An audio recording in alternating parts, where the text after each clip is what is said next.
It's my feel-good breakfast show.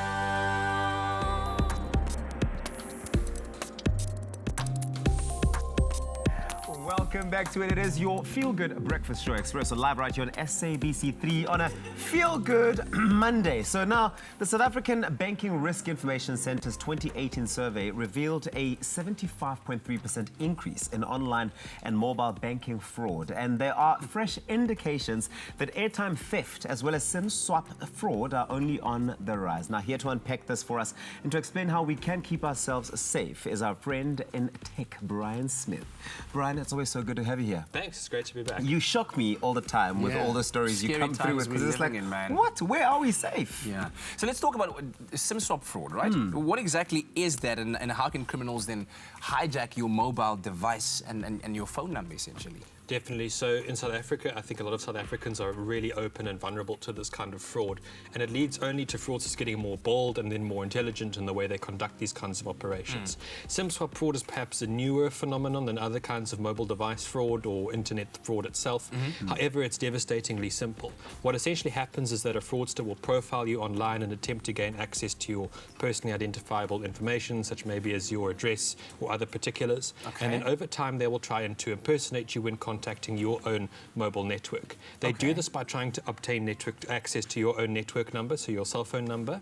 So over time, they'll contact your chosen mobile service provider. They will impersonate you and attempt to conduct a SIM swap. So that means essentially they would try to port your own smartphone number from your SIM card onto their own.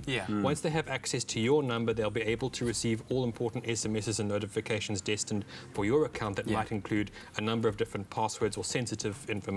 One-time keys, Precisely. Once they have access to that kind of information, they can access a broad range of your account and online histories. Wow, it's shocking. So this is SIM swap fraud, which they're doing. But beyond that, how are they managing to steal airtime from South African consumers? Because that's confusing for me. If someone sends me a text or has SIM swapped my SIM, how are they able to steal airtime out of my existing number? So it's a really interesting operation, and that essentially in South Africa we have what are called WASPs, and I'm not referring to the insect.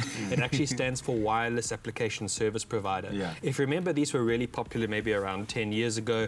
If you were ever to SMS a certain keyword to a certain number, maybe you could subscribe for anything from love tips to horoscopes to weather updates, anything in between.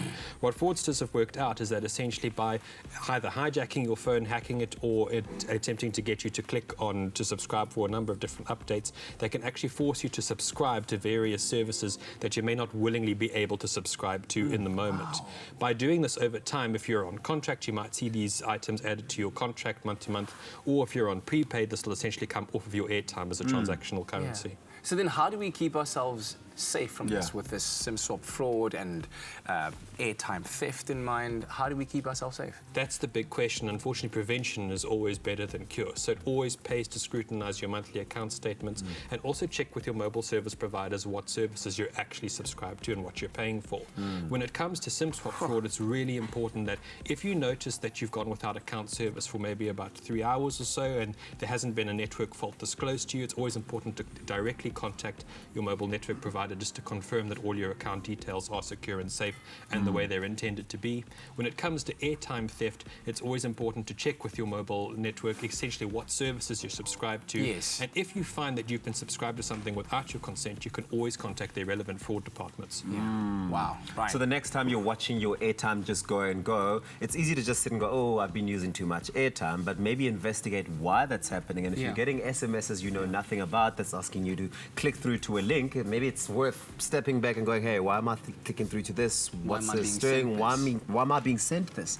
Very interesting stuff. Thank you so much, Bryan. Thank you very much. Thank you. All right. Stay safe out there, guys.